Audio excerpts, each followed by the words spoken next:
Suddenly I'm seeing everything so different. Like I'm looking at the world through a brand new lens. Every shade of green and blue, and it's all because of you. I'm seeing everything. You make me wanna celebrate, celebrate, celebrate, celebrate, celebrate, celebrate, celebrate tonight. Like a picture that I've painted in my wildest dreams. Hello and welcome to my channel, Designer of Learning. My name is Grace and I am a second grade teacher. Today is going to be all about my first couple days and weeks with my students.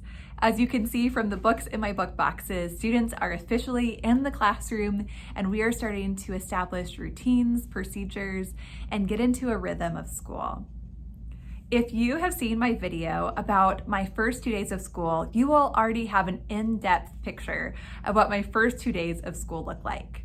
If you have not seen that video, I would recommend you check it out. I will put a link in the description for you all about my first 2 days of school.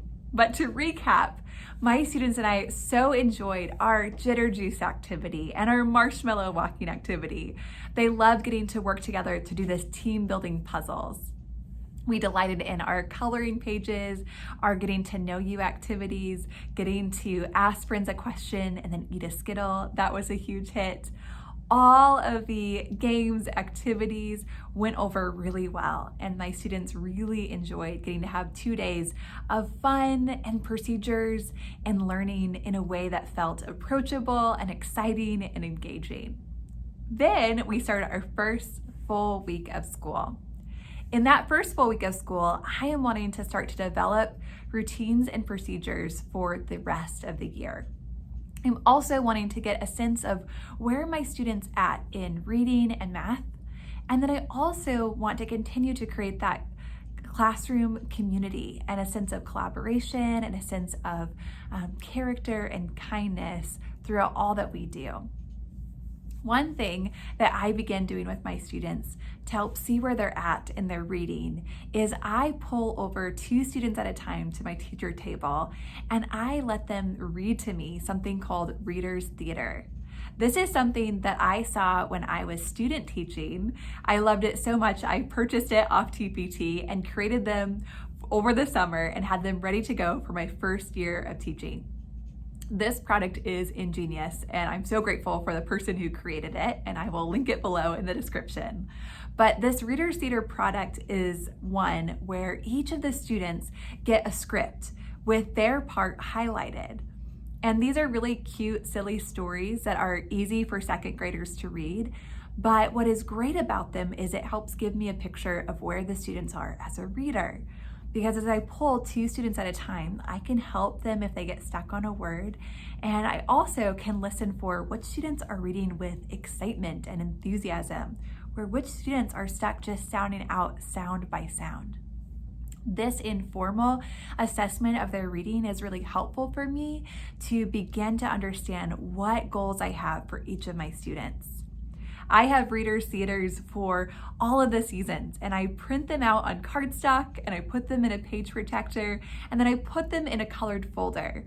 So all of my back to school Reader's Theaters are in yellow folders, where all of my Christmas Reader's Theaters are in red folders. This helps keep me organized, and it also helps me make sure I'm pulling out the right Reader's Theater for the season. My students really enjoy having this activity as an option throughout the whole school year, and it is so fun to watch my students grow.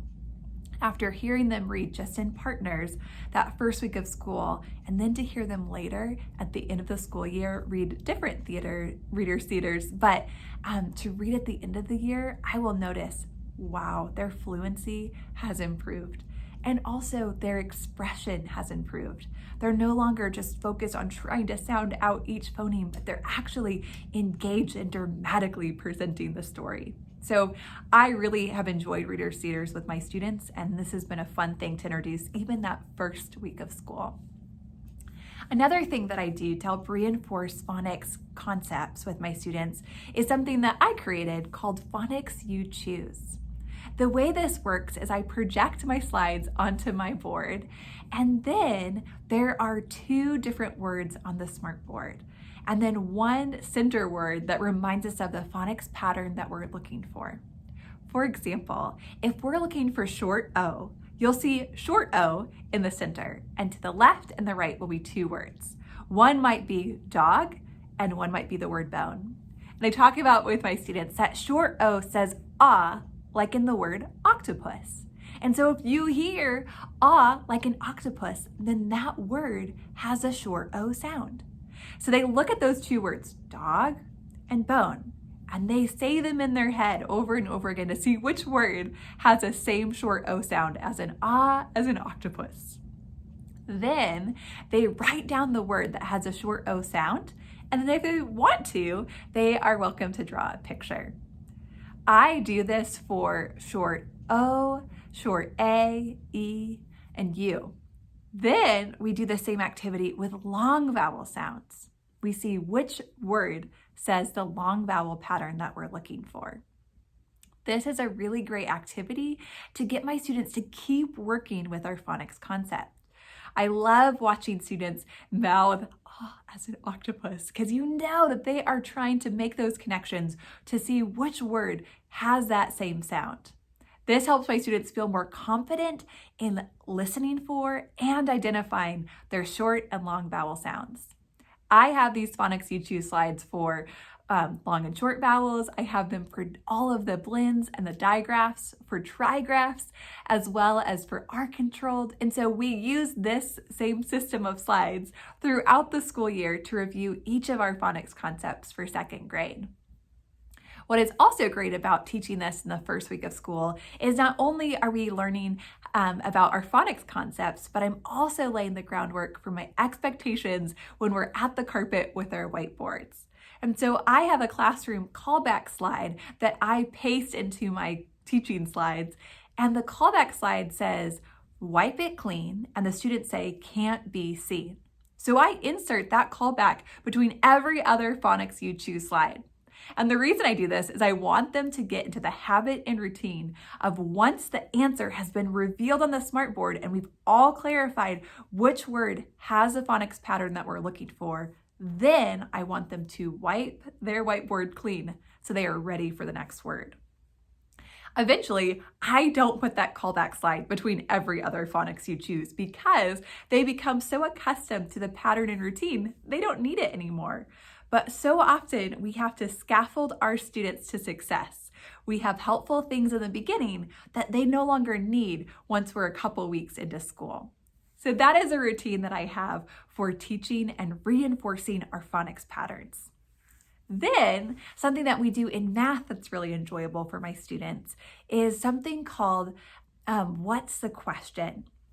So often in math, we are asking students, what is the answer? And with 2nd grade problems, there's really just one answer. But with what the question, it's asking students to find different ways to make a math equation that would give us the number that is projected on my board. So for example, if I project the number 4, I have all of my students get out their whiteboards, and I tell them that I want them to come up with at least 2 ways to make the number 4. Some students will put 2 plus 2 equals 4. And 3 plus 1 equals 4. Where I have another student that might be doing subtraction problems. 8 take away 4 equals 4, or 6 take away 2 equals 4. I even have some students that will take really big numbers. I had one student that did 100 take away 96 equals 4. And yet another student did a multiplication problem. What I love about this activity is that every student, no matter their math level, can confidently and enthusiastically engage in the process. Once all the students have at least 2 ways to make the number 4, I will call students individually to show off their thinking on my big whiteboard. I say that if you have the same answer as someone who's writing it on the board, to make me a connection sign. So it's like they're making links to show that they have the same connection. So if a student puts 2 plus 2 equals 4 on the board, I won't call another student who has that same problem, but I'll say, does anyone have another way to make 4 that isn't already on our board? So if you already have 2 plus 2 equals 4, great job, you have a connection. But if you have a new way of making that number, would you keep raising your hand? So we keep calling on students, and it is so fun to watch our board fill up with so many different ways to make that number. Again, we celebrate everyone for their great thinking and their perseverance on the project. I have students that put more than 2 ways to make 4 on their board, and I have some students that once they've made 2, that's all that they're comfortable with. And that's okay, because we're modeling different ways to expand their knowledge and understanding of math. And this happens over time. So I do math what's a question with my student in that first week. And I begin by doing really small numbers like 4, 5, 6, and 7. Eventually, the numbers keep getting bigger as we do this activity throughout the school year. And this is a great warm-up to begin each of our lessons, to do a math what's a question, and then to get into our instruction for the day. It's a great way to get students involved and thinking more abstractly about math concepts. If you are interested in using this product in your classroom, I will link my product, Math What's a Question, in the description below, and you can check it out on my TPT store. For math, those first few weeks of school, I'm really focused on reviewing our addition facts to make sure that students can automatically recall different numbers together. This will be so helpful when we get into addition with regrouping.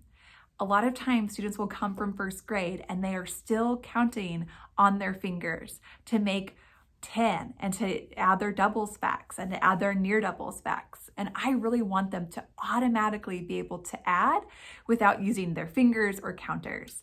And so I know that oftentimes we learn our facts through practice that's repeated over and over again. So one game that I created to help my students practice how to make 10 is something called Race to the Finish, Make 10. With this game, students get 6 counters, and they put each of their counters on the start pieces of my board. Then they roll 1 dice. Whatever the number is on that dice, they think about what number do you add to that number to make 10. And you find that number on your board and you move forward 1 space. So for example, if a student rolls the number 6, they think 6. 6 plus 4 equals 10. So they move forward on the 4 section 1. They keep rolling and then thinking about what makes 10 and moving that number forward 1 until they can get 2 of their counters to the finish line. This is a really fun game because students are practicing that skill over and over again. I tell my students when they get to the finish line, they just start over with their partner and they put all of their counters back on the start and they do it again. One student, after playing this game for a couple of minutes, said, "Oh, I guess I'm doing math with this game, Miss Mac." And yes, indeed, he was doing great math by playing this game. But for them, they're just so focused on the competitive nature of the game that they kind of forget that I'm wanting them to practice their math facts. And that's the goal, to make learning fun. What I also like about this game is it gives them enough repeated practice that even if a student begins a game by counting on their finger to find what helps complete the number they rolled to make 10, they eventually, by the end of the game, don't need their fingers anymore. They're starting to see the pattern. When they roll a 4, they start to see the pattern that, oh, 4 plus 6 makes 10. They have that automatic recall. So that has been a really fun game that we've played. And I have a version of that game for what makes 10, for doubles facts, and for near doubles. So they can use that same skill, but with different concepts, which is really nice. So I don't have to really reteach the game. I just have to tell them with this game, we're doing that same idea, but this time when you roll, you double the number on the dice, and that's how you play Race to the Finish doubles. Another game that my students have really enjoyed was called Clear the Board. With Clear the Board, my students put a counter on the board, and there's more spaces than their 10 counters that they're given. And so they decide where they want their counters to go. Their board may look different than their partners, but once they have their 10 cubes on the board, they roll 2 dice and they add them together. So if they roll a 4 plus a 4 and they have a cube above the number 8, they can take that cube off the board and put it to the side. Now, if they roll a number and they've already removed a cube from on top of that number, or they never had any cubes in that section, they kind of lose their turn. Then it's their partner's turn to roll and they see what number they have. They keep playing this game with their partner until one of them is able to get all of the cubes off of their board first. And that's why it's called Clear the Board. Another game that was great for practicing their math facts was Race to 100. Students start out with 2 counters to hold their place, 2 dice, and they can share a board with a partner. So they just need 1 board. The students will take their 2 dice, roll them, and add those 2 numbers together. So if they roll a 1 and a 5, they can move forward 6 spots. They keep taking turns rolling, adding, and moving until someone gets to 100. So they go back and forth until someone's counter lands on 100 or past 100. These have been so much fun because my students are able to independently play them with a partner, and they're practicing their math facts. And so it's a great way in those first few weeks of school when students have a hard time sitting still and listening because they're used to being on summer break mode where they can move around and get up whenever they want. It's really nice for me to have breaks in our day where my students can go with a partner and play these games, and they're able to get up and have movement and be engaged in the competitive nature of the game. But for me, I know that they are still actively involved in the learning process, even when we're playing these math games. So there are even more games in this bundle, and my students and I have enjoyed all of them. And so if you're interested in getting them for your students, I will have those linked below. I know that as I recap some of the things that I do in my classroom, it can be so easy to think, wow, that was just so easy, and you seem like you have so much energy, and teaching must not be hard for you. And if you're tempted to have those thoughts, know this. I have been so tired the last couple of weeks, physically and emotionally exhausted at the end of the day. The work that you do in those first few weeks of school, it is demanding work because you are having to lay a framework and a foundation for classroom expectations and procedures that will hopefully pay dividends later on in the school year when your students know what to expect and what to get and know where to go and what voice level to be at. But all of that work in the beginning is not easy.